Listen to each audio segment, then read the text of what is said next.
The cultist marauders in Sirius have been dealt with handily, battleship and all, and now we colonize. Hello, Legion, this is Hadrian. Thank you for being here. Let's play some more Stellaris Federations in our final Federation 2 series. This is Sirius 2, and our first target for colonization. We finished surveying relatively quickly. Let's go up to speed 2. We finished surveying Sirius 2 towards the end of the last episode. Oh, good, our physics project has finished as well. I didn't catch that. Let's see what we can do here. Oh yeah, I think there's a pretty obvious choice. We can do improved deflectors and improve survey speed, but we've already used an edict to give ourselves a survey speed boost. I believe it's even of the same size. Yes, I know. I'm going back to it in just a second. Calm down. But the research station output, this is just for stations. So it's not necessarily a full 10% research boost. It's only for stations like this one in Alpha Centauri that give us a little bit of physics research. So it's not the biggest, now that I'm thinking about it, because we don't have that many research stations yet, it might be more worthwhile to go ahead and go for the additional survey speed. I take it back. I'm going to go for that instead. But anyway, we are about to colonize Sirius. First thing we have to do is build a starbase in Sirius, which we've already given the order to do.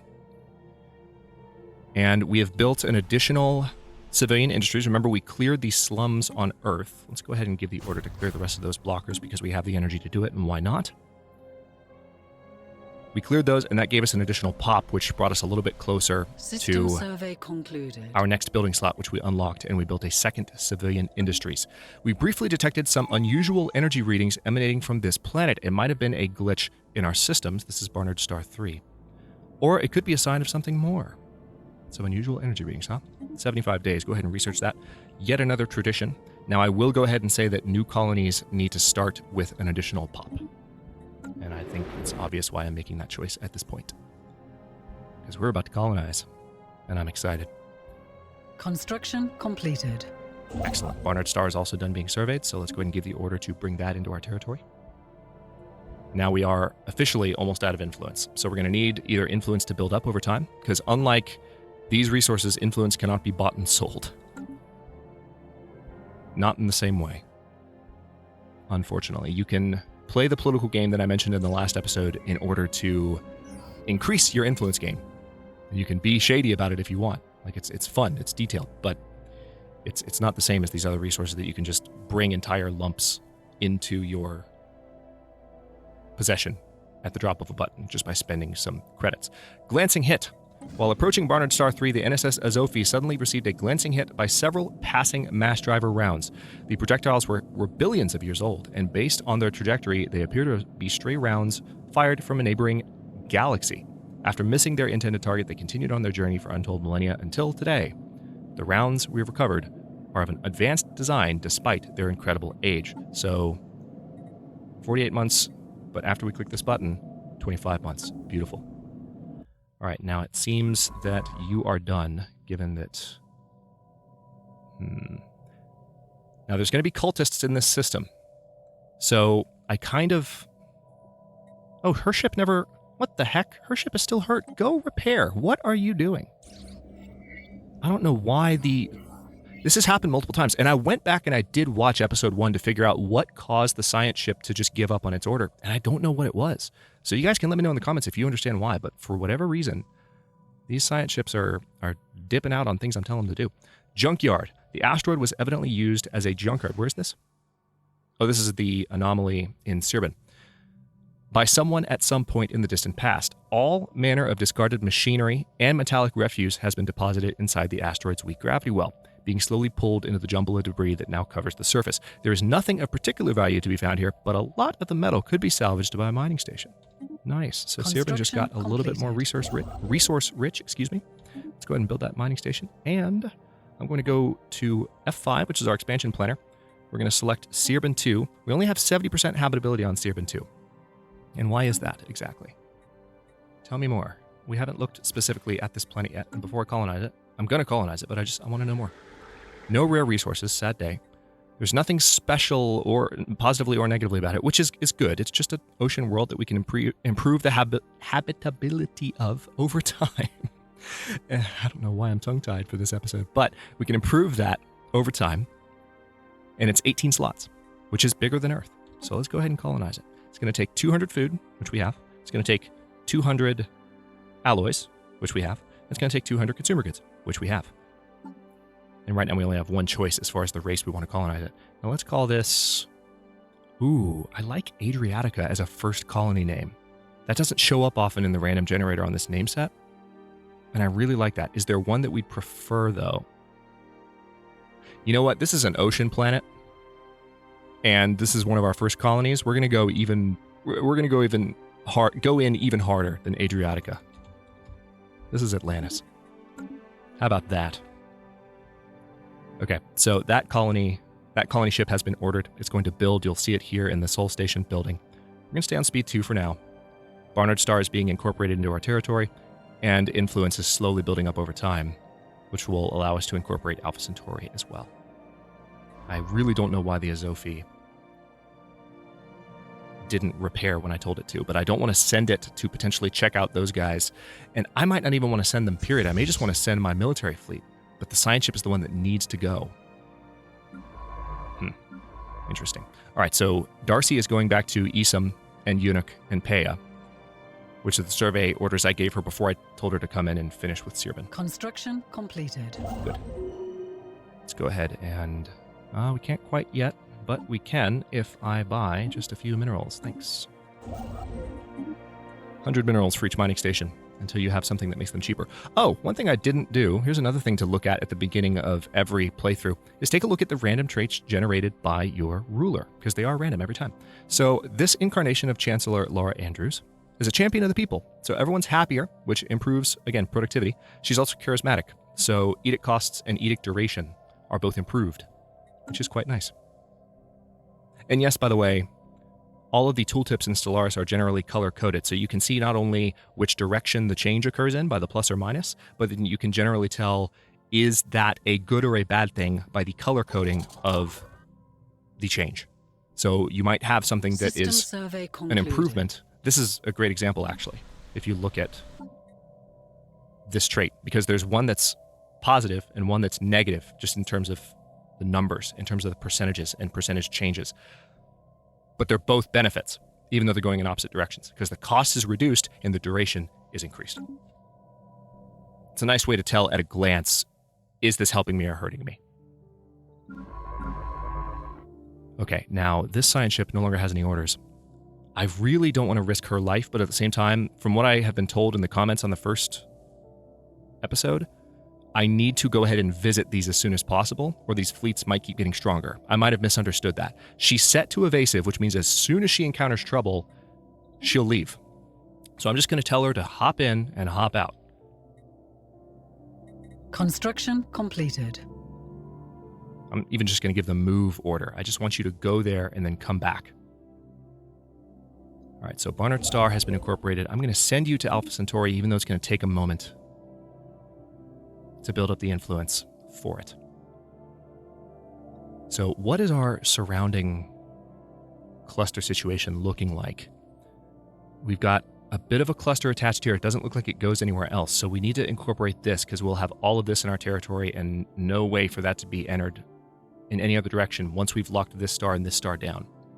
What's a little bit less clear is what's going on here. Anomalous there is readings registered. This, you see Gammas Veil here? This is a nebula. I want to try and get out there so that we can have some nebula refining going, and that will help our mineral production. Right now, our mineral production is suffering a little bit on account of the fact that we built the second consumer goods factory. Again, once we have Alpha Centauri, that will be less of a problem. For now, we're struggling a little bit. Ship sensors are picking up an unexplained pattern of interference in the Eunuch system. Let's go ahead and that looks like just at the star if that's happening. Okay, so we're going to research that. It's not going to take too long.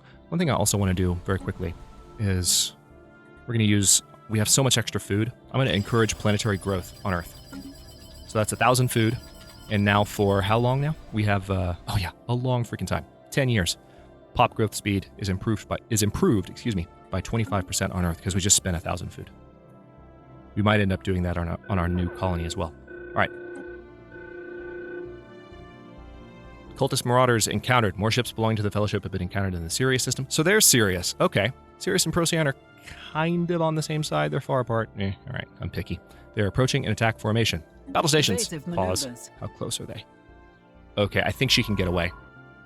And they're weaker. Oh, this is fantastic. And there's Oh my god, there's an 18-slot colonizable world in Sirius, and it's adjacent to our territory. Holy crap, that's amazing. So, First Fleet, get a move on. Let's take these bastards out. She should be able to get away. They're not chasing her either. Oh, that's wonderful. They didn't even come after her. Did they not detect her? I guess she didn't aggro them? That's strange. Normally they come right at science ships. I'm not complaining, though. All right, so we need to get Alpha Centauri in our territory soon, and we're only lacking 13 influence at this point, so about 4 more months, roughly speaking. All right, tell you what, why don't you go survey Procyon? Sonified science. The NSS Asimov crew has succeeded in isolating a signal embedded within the unusual pattern of interference in the Unix system. The signal is a song, a complex sonification of an advanced mathematical equation to be precise, and one that Science Officer Darcy Brooks cannot seem to get out of her head. Who or what may have composed the song remains unknown, though its complexity infers an incredible level of technological sophistication regarding subspace harmonics. The signal's geodesics suggest a point of origin from outside of our galaxy. So this is going to help us both with our very long physics project and our very long society project. Boom. Wonderful. All right. I don't always open up the research screen when I click that button, but I want you to see the benefit, that you get from lump sums of research power, like physics or society or engineering, and how they affect. I mean, hopefully it's fairly straightforward. You've got a cost total that you're trying to reach, and you have an amount of time that is affected by various bonuses, as you can see from the tooltip, and there are bonuses relating to that as well up here. There's more to the system even than that, but the way this works, essentially, is that yeah, I don't want to go too far down this rabbit hole because there's more to it than just, oh, it takes that amount of time off. It's once that amount that you get from any particular project, like the button we just clicked, goes away, once that's been chewed up by the amount of research that's produced by whoever you have on that category, then the project can actually lengthen. That might be going a little bit too deep for this early in a series, especially if you're new to the game. But all I'm saying is, don't just say to yourself, oh, okay, it shortens that length of time permanently. Not necessarily. There's more to it than that, but it's enough for now that you understand that those lump sums of research do improve the amount of time it takes to research things. Let's bring you, again, they gave up on that order. I know why they stopped, because I gave them an order relating to something they could no longer detect. It looks like we can go ahead and bring Alpha Centauri in. World of opportunities. Wonderful. Our colony ship has made a gentle splashdown in the planet-spanning ocean of Atlantis, just off the shores of a large archipelago. This fertile island chain will serve as an excellent first landing site. The ship has been permanently anchored in preparation for its conversion into the administrative headquarters of the new settlement. Its reactor core is in the process of being removed, so that it may serve as the colony's temporary power source. Hundreds of small tents and prefab shelters have sprung up on the islands surrounding the former starship's massive hull as colonists begin to disembark in large numbers. The first human city on an alien world. A great day for the unified Solar Republic, and a great day for that research project, too. Awesome. Well, that's wonderful news. Okay, I'm going to send this construction ship over here, obvious reasons. That science ship is beginning to survey Procyon. First fleet's going to take out those guys in Sirius, and then we'll be surveying that ASAP. I can't give the order for the science ship to return and survey yet, as much as I would like to just queue it up, because right now there are enemy ships there. But this is great. It's a weaker fleet for some strange reason, so I will take it. System survey concluded. Sweet. Let's go ahead and get that research station built, and it seems as though I might need to buy a chunk more mining stations. Now, those are costing me minerals, but once they're built, I will have more minerals per month. Substantially more, in fact. Yeah, these guys are not going to last as long. Stay on speed 2 for this fight. Bye-bye. Have a nice life.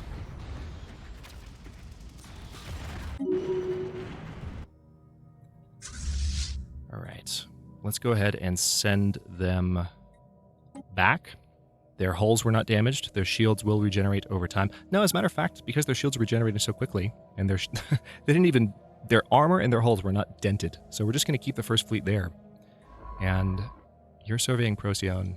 Tell you what, I know you're doing that, and thank you for that, but I want you to come here right now. You can go back. That was a Control-Shift-Click that I just did. We're going to bring this scientist back.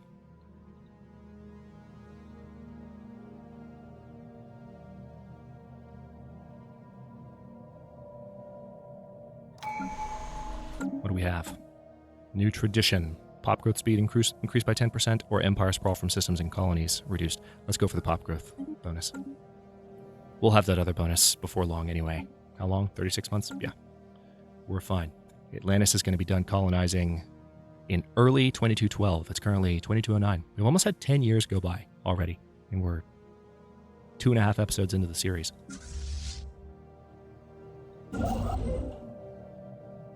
Okay. So this construction ship, I'm fine with it sitting there, because eventually, once we have the influence, and there are things that will give us larger lumps of influence to bring in. The campaign to elect a new chancellor is underway, so our democratic government is kicking into high gear. So we hold an election every 10 years, and of course, this is the beginning of a 10 year. So we'll have an election on April 1st, but we won't be calling it a fake election. It will not be a joke. It will be real. It won't be rigged. It won't be a setup. It'll be fully democratic. It just happens that we will announce the results on April Fool's Day. Okay, so Sirius is being surveyed. It's a large system, and it seems as though Sirius 3... Oh, okay. Looks like Laura has been voted out. Oh, and that's right. I didn't look at what her campaign promises were, did I? I knew I was forgetting something. So we'll look at this now. This is a good time to talk about this, since Laura failed her mandate. That's obviously why she didn't get reelected. Sanvi Naik has been elected as a chancellor for the Unified Solar Republic. So our scientist, Sanvi Naik, is now our chancellor, and she's going to serve until 2220. So let's pause for a moment, and let's take a look, F2, at the situation log. Consumer goods production is her mandate. That's the icon for the mandate. So we have to have consumer goods up by +6 when the term ends. Okay, that's going to be pretty easy to meet, I think. All right, so Sirius, let's go back to looking at this. Pretty big system, only one habitable world, Sirius 3, with a moon that appears to be a toxic world, interestingly enough. System survey we're going to start concluded. looking through that area. Looks like Peya has been surveyed, which means this science ship needs something to do. Go ahead and survey that, and that, and that. Because I want to know what it's going to take to lock that down so that I can have all that to myself. I don't know what's in it yet, but I know that I want it. Oh, and, very importantly, let's not forget this. None of these options are that great. We don't have one that can actually have bonuses coming into the game to replace our leader that was taken off that science ship so she could be chancellor. We're going to take Benedetta D'Antoni, because these are planet-based research bonuses. This is just a generalized research speed bonus, and she's also the youngest, so she'll live the longest. All right, so that's one of the downsides of when a science officer is doing well and gets elected chancellor, is that you haven't lost them. They can get defeated in the next election, then you can have them back, but we've just been leveling up one of our scientists on the Azofi, and we now have a new scientist who's back to level 1. But that's not a problem. That's just one of the dynamics of the game that you have to manage. All right, so the Takvin system, very small system. There's 3 planets. Habitable world survey. Good. We now know, without a doubt, that a thriving biosphere is not something unique to Earth. Both the scientific community and the public at large are eager to learn more about the various forms of alien life found throughout the galaxy. Efforts to catalog the life forms we encounter are already underway, but our xenobiologists have urged us to focus our planetary survey efforts on habitable, life-bearing worlds, a commendable Situation initiative. log has been updated. So this is not trackable in terms of specific worlds. We just have to find 8 habitable planets, and one of them we will definitely find when we survey Sirius 3. So that's good news. And once we found 8, we'll get a nice reward from that. Anomalous readings registered. There is significant scarring on the surface of this world, Sirius 3, in a pattern that cannot be natural. From orbit, the massive rifts almost look like writing. It's routine.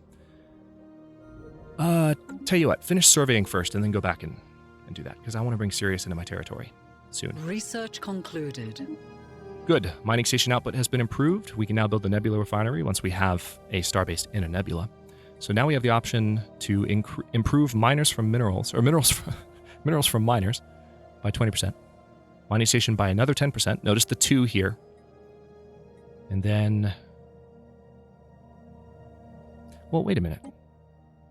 Oh, no, that's interesting. So this is a level 1 tech.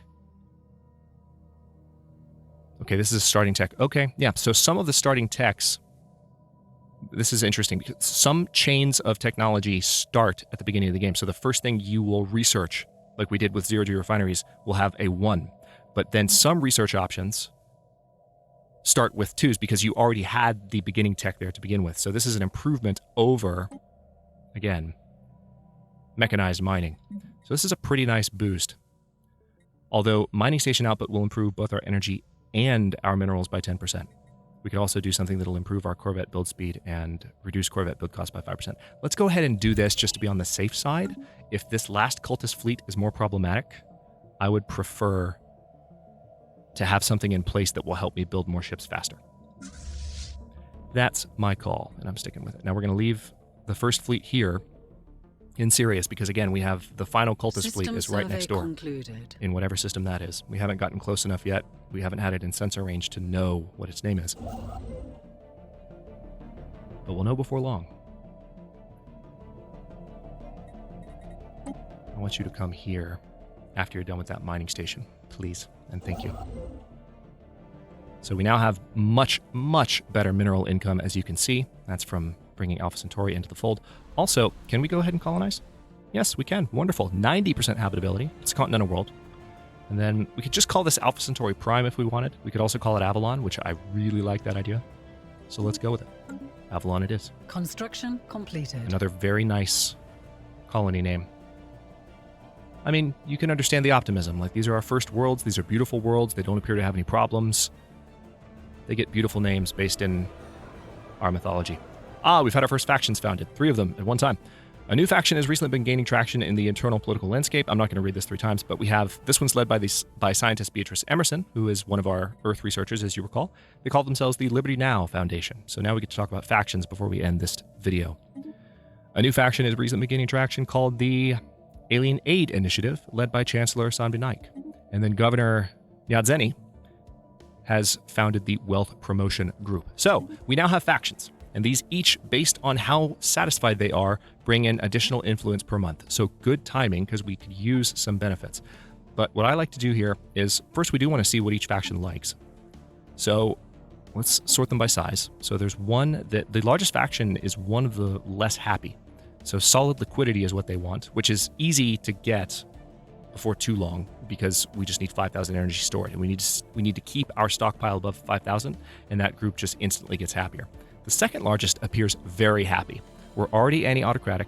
We're already for free movement. We already have reproductive freedoms in terms of population controls, and we already have anti-stratification.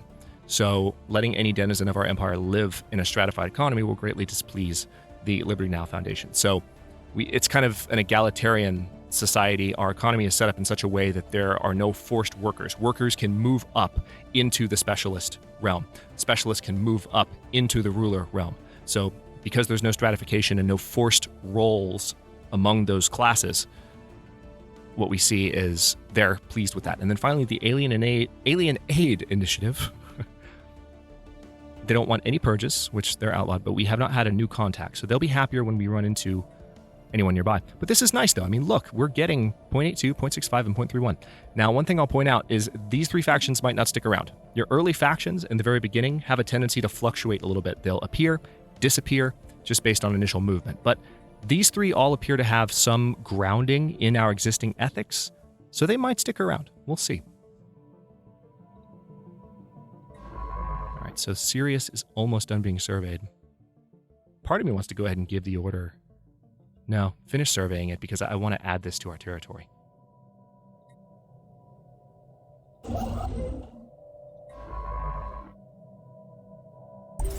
We've discovered a new archaeological site. Where? Wonderful. In Korea. So what do we have?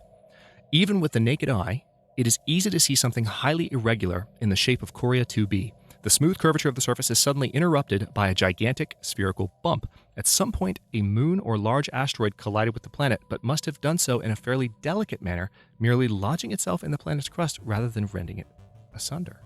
Huh. How is that possible? Must have been maybe when the planetoid or moon was still forming? I suppose. I don't know that that's even possible in that situation, but interesting from a science fiction perspective regardless. All right, so we have one more survey to do here. What are you doing? Sirius 6. Okay. And Sirius 1. Okay. Yeah, there's +1 orders. So Sirius 6 and Sirius 1, and then we'll be done. And then we can bring Sirius into our territory. At the same time, we can also send the science ship to take out the cultists. I'm excited about that. We're going to do that before we end this episode. We have detected an anomaly. Oh, nice. Scientist Darcy Brooks has developed a new skill. That's a good thing, by the way, because remember, Darcy Brooks... oh, no, she doesn't have the experience gain bonus. I was thinking of the governor that we hired, I think. Am I right? Yeah, she's adaptable. So it's the governor that we hired that has that bonus. But Darcy was just cheaper to hire. So she did gain the particles expertise. So if there was a project that I wanted to speed up that was in the particles category, I might consider putting her there.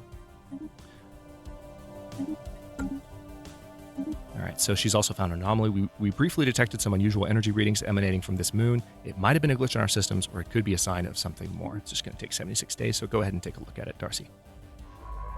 Meanwhile, Sirius 1 is almost done, which means... System survey Build a starbase. concluded. Now notice, oh yeah, what are her bonuses? See that? Did you notice how it was cheaper?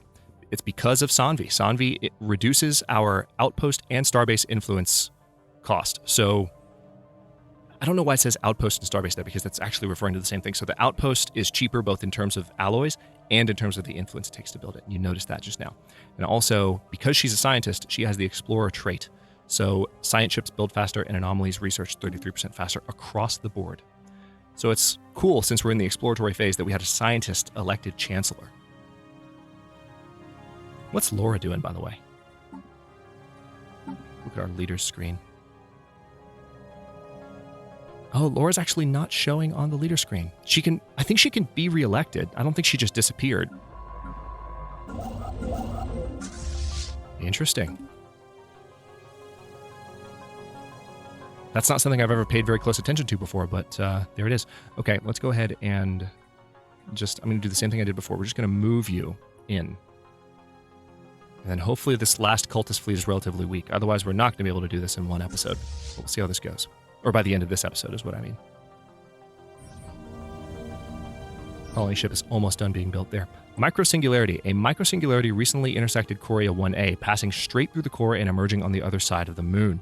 The encounter does not seem to have caused any permanent damage, but it has altered the energy output of the planetary core slightly in a way that defies our current scientific models. This is Coria, by the way.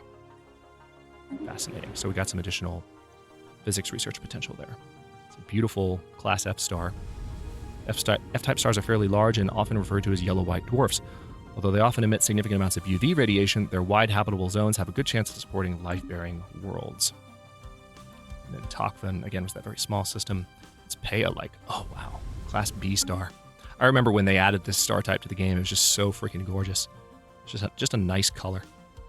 Then Isom, yeah, we looked at Eunuch, and of course Procyon over here, which interestingly shows as orange stars, but when you go into the system, it's more correctly has the white appearance to them. All right, let's let the science ship do its thing here.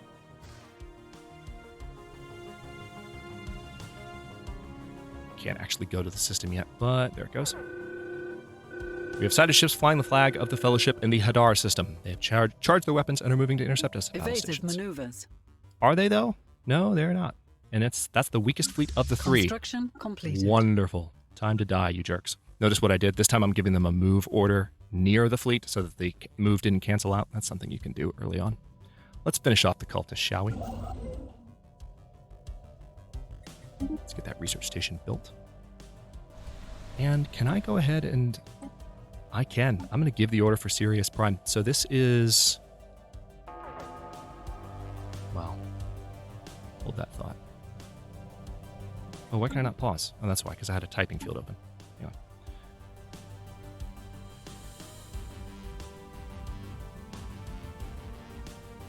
Terra Nova. It's 18 slots. Yeah, let's call it Terra Nova. It's an 18-slot continental world, which, by the way, it has high gravity, so buildings are more expensive, districts are more expensive, habitability is reduced by 5%, which is why it's 85 and not 90, if you were wondering about that. But we can build 2 more districts, just like we can on Earth as a result of having a prosperous unification, which is nice. So, hang on. Huh. Oh, no, we started with 2 extra districts. We can't build 2 extra. Never mind. But we can on Sirius. Situation log has And they're been gone. updated. We have defeated the cultist forces encountered so far, but these engagements have raised a number of alarming questions. The Fellowship has been deploying far more ships than they could possibly have built in secrecy on Earth, and now they have pitted a large warship of an unknown design against us.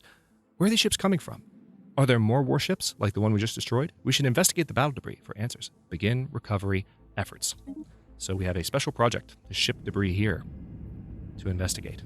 So we're going to send the Azofi in to do a couple of things. I'm going to give the order to research that project and then survey the system. And then there might be some additional orders after that. But on that note, I will go ahead and stop this episode here. In the next one, we are going to be exploring out from our initial cluster that we've been looking through so far for these first few episodes and seeing what other resources we can lock down, but also what neighbors might be nearby. And at the same time, we will have our colony on Atlantis finish up in the Serpent system. And we'll start looking as well at what we need to do to add some star bases to our territory. We will very likely be building one in Alpha Centauri, possibly in Sirius. We'll make those decisions once we have a little bit more survey information on the neighboring systems and the trade value that might pop up in those. But that's going to be happening most likely in the next episode or 2. Thanks for watching. If you enjoyed this one, don't forget to like the video and subscribe to follow along. New episodes are coming out every day at 4 p.m. U.S. Eastern Time. Comments are always welcome. Let me know what you think, and I'll see you next time.